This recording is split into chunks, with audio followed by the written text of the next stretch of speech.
అందరికీ నమస్కారం. నేను మీ కోటేశ్వరరావు. రాష్ట్రంలో మరి ఎన్నికల ఫలితాల తర్వాత జరుగుతున్న తీరు పరిణామాలు చాలా విస్మయానికి గురి చేస్తున్నాయి. చాలా భయోందరణకు గురి చేస్తున్న పరిస్థితి.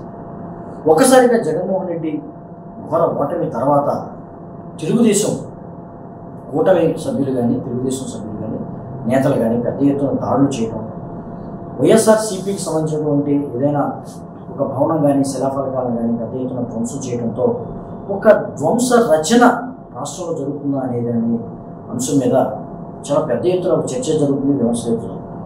ఈ నేపథ్యంలో అసలు కూటమి ప్రభుత్వం వచ్చిన తర్వాత ఏంటి పరిస్థితి ఎలా ఉంది, ఏం జరుగుతుందనే అంశం మనతో మాట్లాడడానికి ప్రముఖ వైఎస్ఆర్సీపీ మహిళా నాయకురాలు మరి కమలారెడ్డి గారు మనతో ఉన్నారు. అని అడుగుదాం అసలు జరుగుతుంది. ఎన్నికల ఫలితాలు ఎలా ఊహించారా, అసలు ఏంటి పరిణామాల పరిస్థితి ఏంటి, రాష్ట్రంలో జరుగుతున్న పరిస్థితులు ఎలా మీరు అర్థం చేసుకుంటారు, ఏంటి పరిస్థితి? పరిణామాలంటే మేము ఊహించలేదు. ఇది మంచి మెజారిటీతో మేము గెలుస్తామని 100,000% అనుకున్నాం.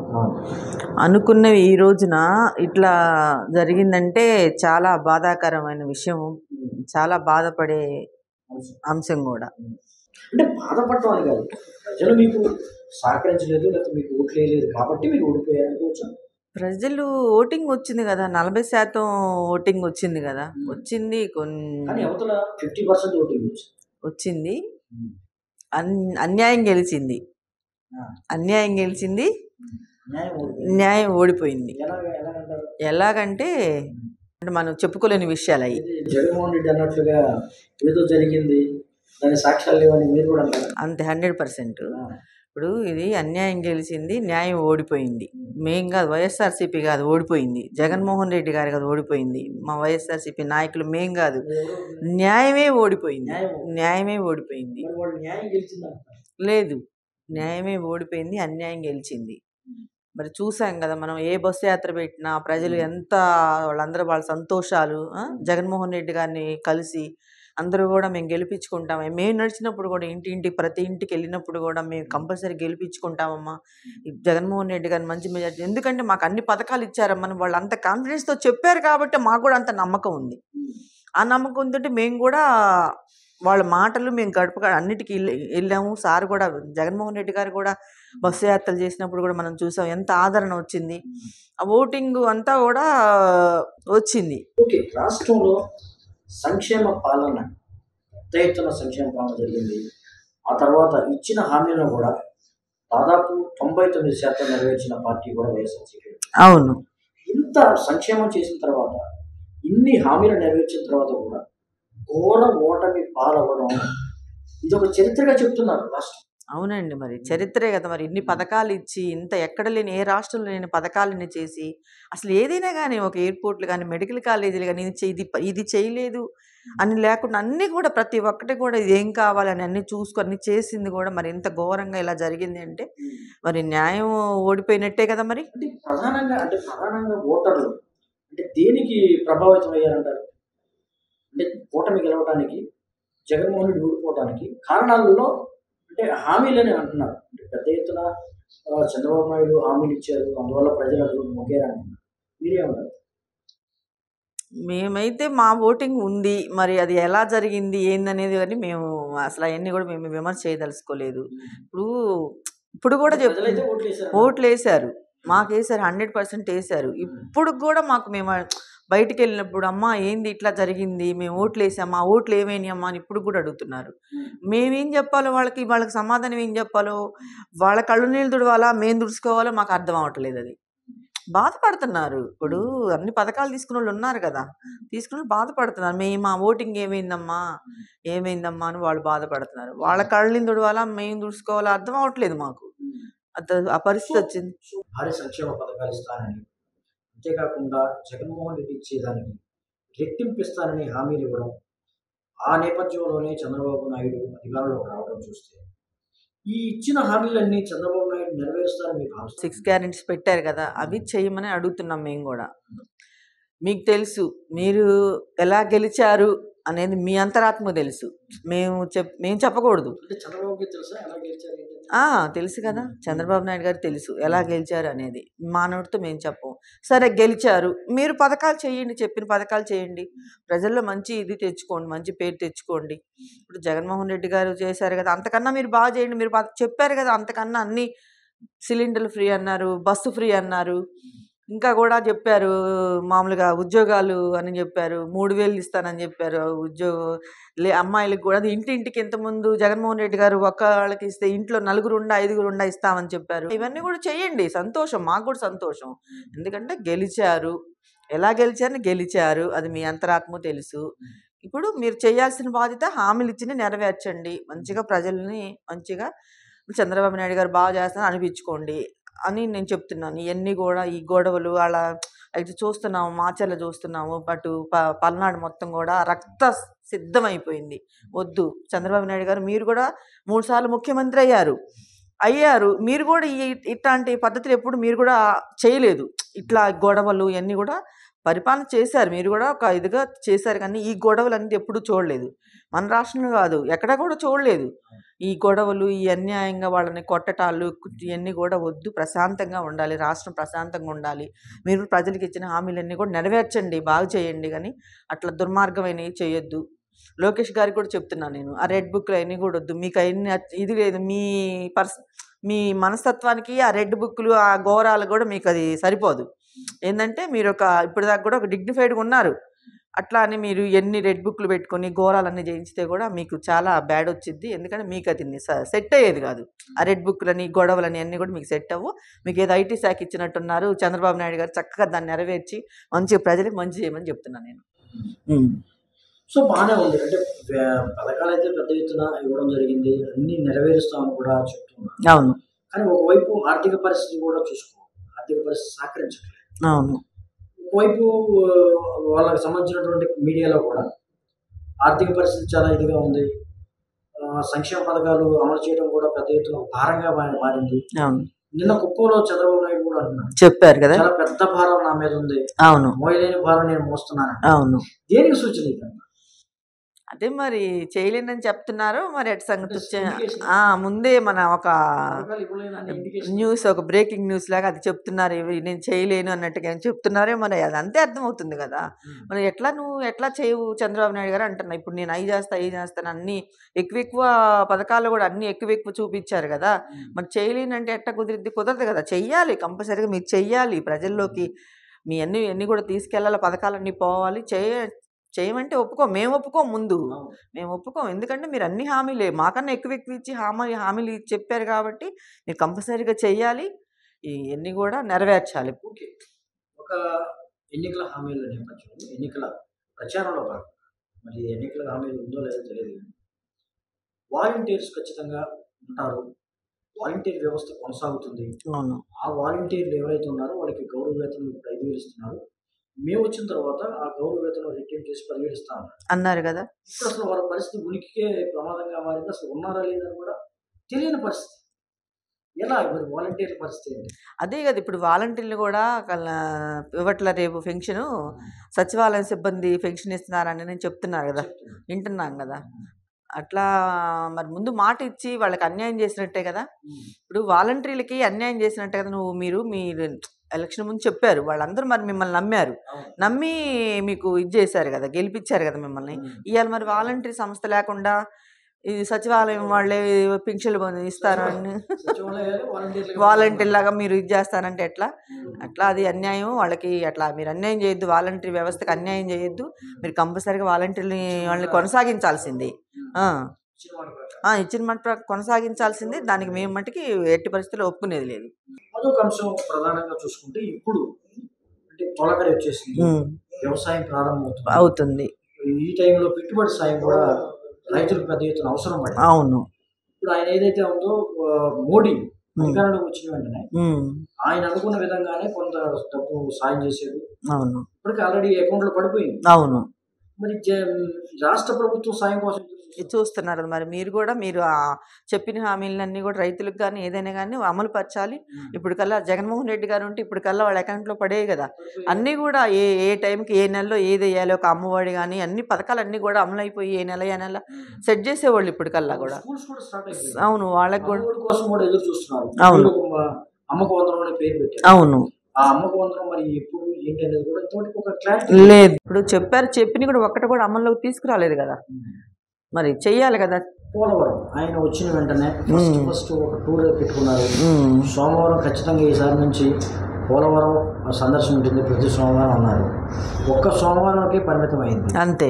ఏంటి పోలవరం పరిస్థితి అసలు? పోలవరం అదే కదా, మేము మా జగన్మోహన్ రెడ్డి గారు వచ్చినానే పోలవరం కూడా అంత దాకా వెళ్ళింది. అది అంతకుముందు ఎక్కడెక్కడే వదిలేశారు.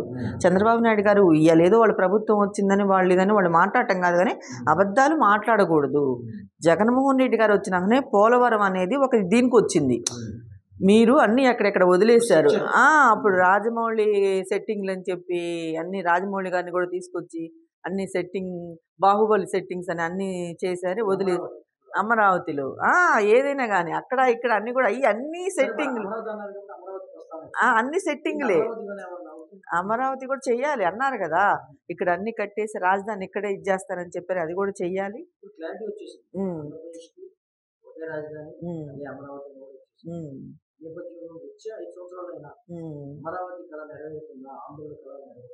అదే కదా, అందరం కూడా వాగ్దానాన్ని మరి చెయ్యాలి కదా. అమరావతిని రాజధాని చేసి ఇక్కడ మంచిగా డెవలప్ చేస్తానని రాజధాని రైతులు కూడా మాట ఇచ్చారు కదా, మాట ఇచ్చారు కాబట్టి చెయ్యాలి కంపల్సరీగా.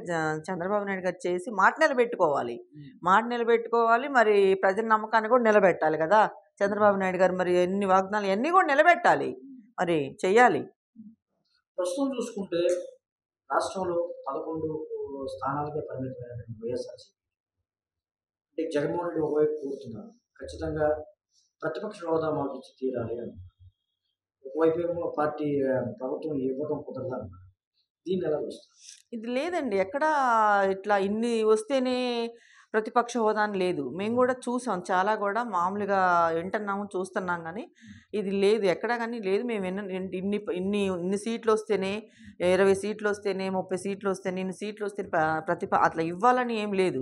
వీళ్ళేంటంటే ఏ విధంగా కూడా జగన్మోహన్ రెడ్డి గారిని అసెంబ్లీకి రానియకూడదు, వాళ్ళ టార్గెట్. అందువల్లనే ఇది చేసింది కూడా ఆ టార్గెట్ వల్లే కదా. ఇంకా నా పార్టీ నాయకులు అంటున్నారు, విమర్శిస్తూ ఉన్నారు, జగన్మోహన్ రెడ్డి అసెంబ్లీకి రాకుండా ఉండడానికి సాకులు వెతుక్కుంటున్నారు, అందులో భాగంగానే లేదు. ఆయనకి రావాలని, అసెంబ్లీలో మా గొంతు వినిపించాలని జగన్మోహన్ రెడ్డి గారి ఆలోచన విధానం. వీళ్ళు ఏ విధంగా అన్నా కానీ రాకూడదు, జగన్మోహన్ రెడ్డి గారు అసెంబ్లీ గేట్ తొక్కకూడదని వాళ్ళ ఆలోచనలో ఉన్నారు. అంటే జగన్మోహన్ రెడ్డి ప్రజల పక్షాన పోరాడాలంటే, లేదా ప్రజల పక్షాన గళం ఇప్పాలంటే ఖచ్చితంగా ప్రతిపక్ష హోదా ఉండి తీరాలా అని వాళ్ళు ప్రశ్నిస్తున్నారు. మామూలు ఎమ్మెల్యే అయితే ప్రస్తావించకూడదు అంటున్నారు. ప్రస్తావిస్తొచ్చు, ఏంటంటే ఇప్పుడు ఉంటే బాగుంటుంది. ఇప్పుడు ఇట్లా ఏం లేదు కదా, మనం కూడా ఎక్కడ చూడలేదు. ఇన్ని వస్తేనే ఏదైనా వాళ్ళు ఎందుకు అంత గట్టి పట్టు ఎందుకు పట్టాలి? వాళ్ళు కూడా ఇప్పుడు చరిత్రలో ఎక్కడ అన్నీ ఏమైనా రాసున్నాయా? ఏ గ్రంథం అన్నా రాసుందా ఇట్లా ఇన్ని వస్తే ఇట్లా రావాలి, ప్రతిపక్ష హోదా ఇవ్వాలి అని లేదు కదా.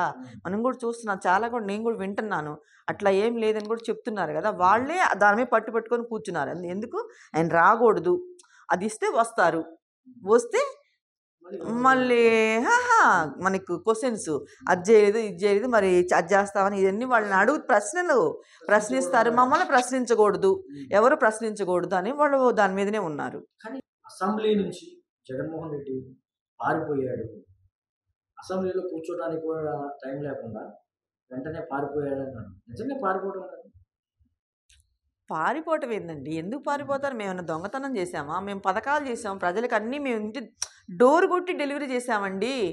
మేము ఎందుకు పారిపోతాం? మేము తప్పు చేసామా? అసెంబ్లీలో కూర్చోడానికి కూడా టైం లేకుండా, లేదా అసెంబ్లీలో కూర్చోడానికి అవమానం పడి ఆయన పారిపోయాడని వీళ్ళు అంటున్నారు. అసెంబ్లీ సాక్షిగా కొంతమంది నేతలు కూడా విమర్శించారు. అవును, అంటారండి, వాళ్ళు ఏదైనా అంటారు. మేమేమన్నా ప్రజలకు చేయలేదా? మీలాగా ఈ హామీలన్నీ ఇచ్చి మేము చేయకుండా ఉన్నామా? అన్ని హామీలు నెరవేర్చాం, మేము చెప్పనే కూడా చేసాం. మేము ఈ రోజున ప్రజల్లోకి వెళ్ళి మీరు ఈరోజు చెప్పిన ఒక్కటన్నా హామీ తీసుకొచ్చారా? మేము చెప్పనే కూడా చేసాం, ఎన్నో చేసాం.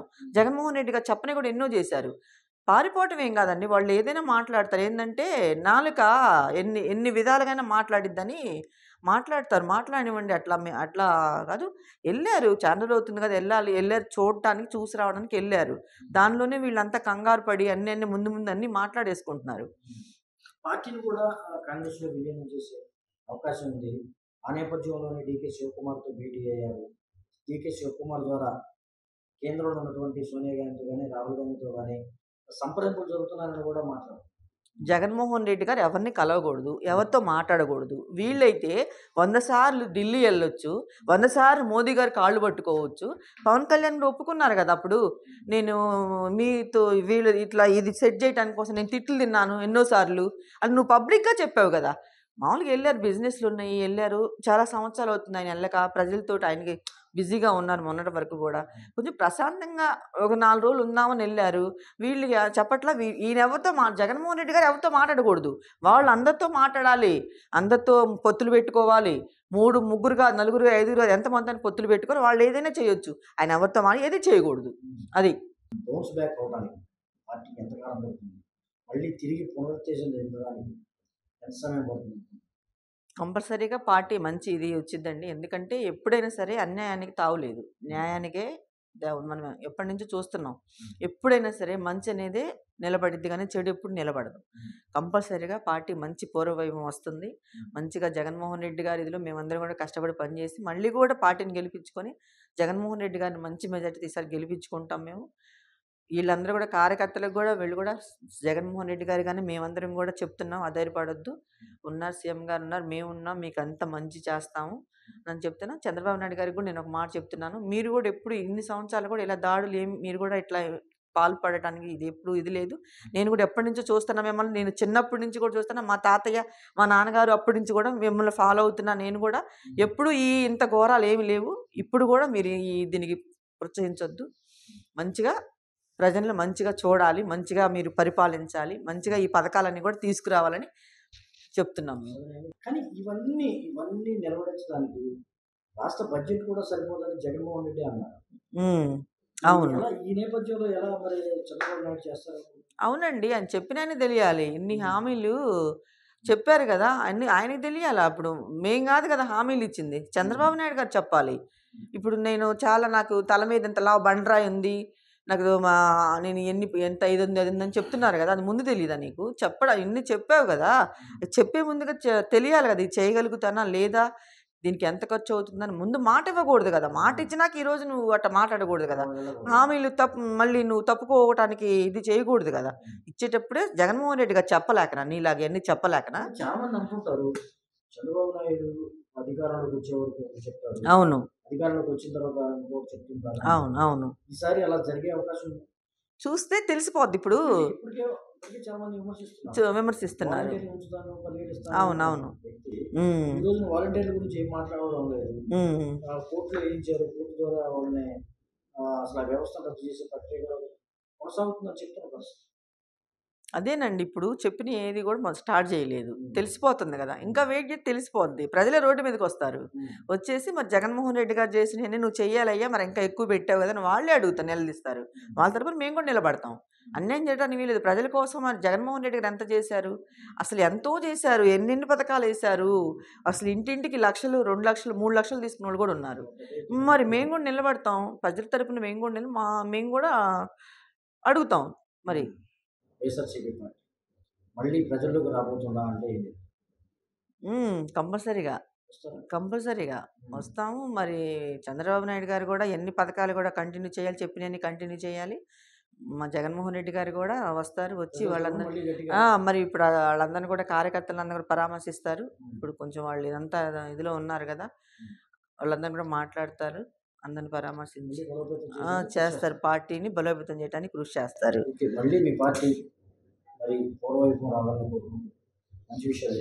నమస్తే అండి.